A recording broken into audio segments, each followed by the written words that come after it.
Good morning, Tri-State. I'm Kristen Swilley. It turns out more and more kids are saying no to tobacco, and experts say the novelty of e-cigs is starting to wear off too. Another gorgeous day. 9 First Warning meteorologist Sherry Hughes has what the rest of the week looks like. Sherry, I was out there at Rise Cincinnati today. I'm really hoping this good weather holds up. Breaking overnight, 3 people are recovering this morning after being shot in Northside. A large team of investigators combed through 2 different locations not far from where 8 members of the Roden family were killed over a year ago. We're expecting to hear an update from the police soon. 9 Your Side reporter Jake Ryle is live with the very latest. Jake, what can you tell us? You can see the destruction here from Sky 9. Take a look at this video a neighbor gave 9 Your Side. Now on to a crime that happened at possibly the worst time. Thieves stealing roses from a tri-state business right before Mother's Day. President Trump took to social media early yesterday and did not hold back his disappointment with Senate Republicans following the failed Obamacare repeal. We begin with breaking news. Right now, security forces are trying to regain control of a luxury resort in the African nation of Mali that is popular among Westerners. Oh, it's going to be a gorgeous one, Jason. It's a perfect day for the Red Legs run as well, so everybody out there having a good time. They like the cool temperatures and the low humidity, and that's exactly what you got this morning. A Forest Park mother who went missing yesterday has now been found. The woman's husband has confirmed that she is safe. We're expecting to hear an update from the police soon. 9 Your Side reporter Jake Ryle is live with the very latest. Jake, what can you tell us? Thank you, Jake. Shots were fired in a residential area of Kennedy Heights, but police are still looking for the victim. Witnesses who live on Ravenwood Avenue, where the shooting took place, tell us they heard about 10 shots fired this afternoon. Police on the scene had K9 units helping them investigate what happened. Officers tell us one car was following another when bullets started to fly. One person was shot, but police say they took off into some nearby woods. Police are still looking into the shooting. We'll update you with any new details as soon as we learn them. Turning now to the weather, another gorgeous day. 9 First Warning meteorologist Sherry Hughes has what the rest of the week looks like. Sherry, I was out there at Rise Cincinnati today. I'm really hoping this good weather holds up. Today was a scorcher. Thank you so much, Sherry. We appreciate it. When the 11th annual Rise Cincinnati rolled into town this morning, it brought 2,000 cyclists and a new cause with it. 9 on Your Side's Tamika Artist was at Yateman's Cove and explains how this year was different.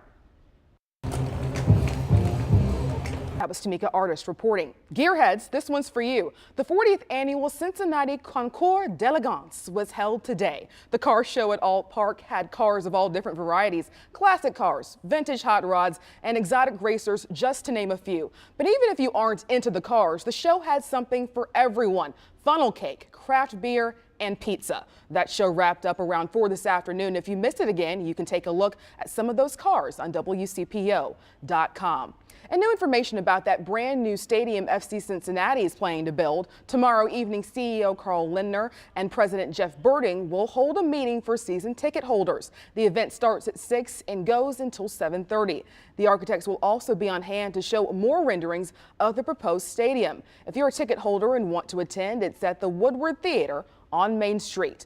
Don't forget, tomorrow night is another big one in professional basketball, and 9 on Your Side is your official station for the NBA Finals. The Warriors lead the series 3-1, but the Cavs got fired up Friday night, coming back from a 3-0 deficit to put one win on the board. What happens tomorrow remains to be seen as these two teams face off again. It's do or die for the Cavs, looking to hold on to their championship title. Tip-off is at 9 p.m. right here on 9 on Your Side.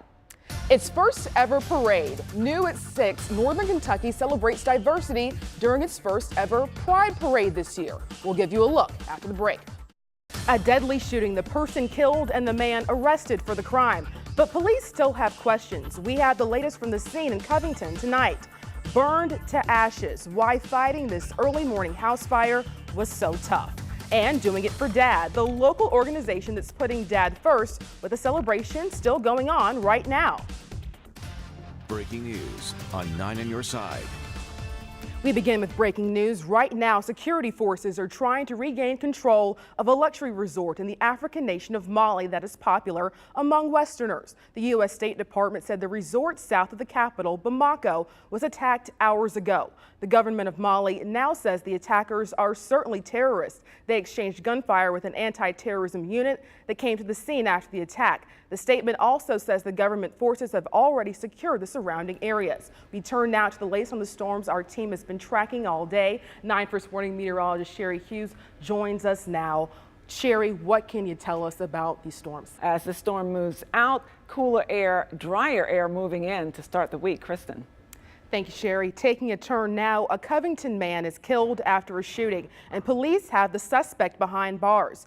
Only 9 on Your Side reporter Jake Riles spoke with 2 friends of the victim. He's live in Covington. 1 person is dead and 2 more are hurt after a 2-car crash in Franklin Township late last night. A Toyota SUV slammed head-on into a Pontiac sedan on State Route 123 around 9 o'clock last night in Warren County. Police tell us the driver of the SUV fell asleep at the wheel.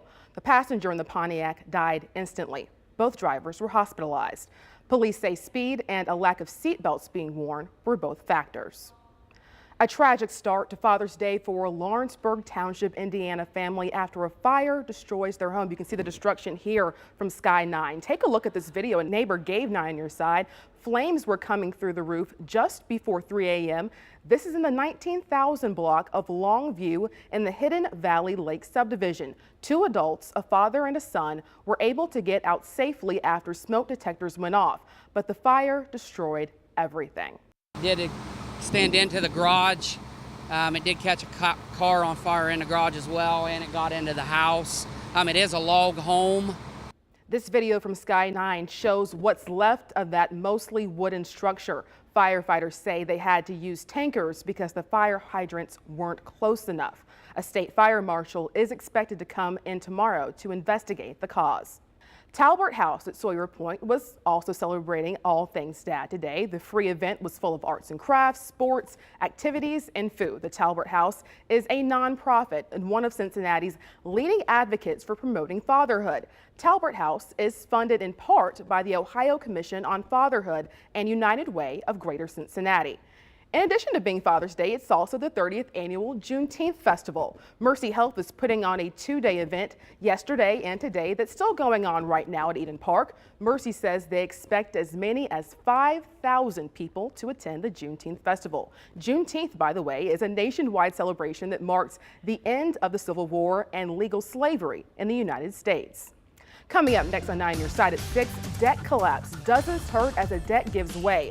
Where this happened and why the tragedy carried such irony. And a freak accident, the strange cause of death for one Ohio teenager that has a family in mourning tonight.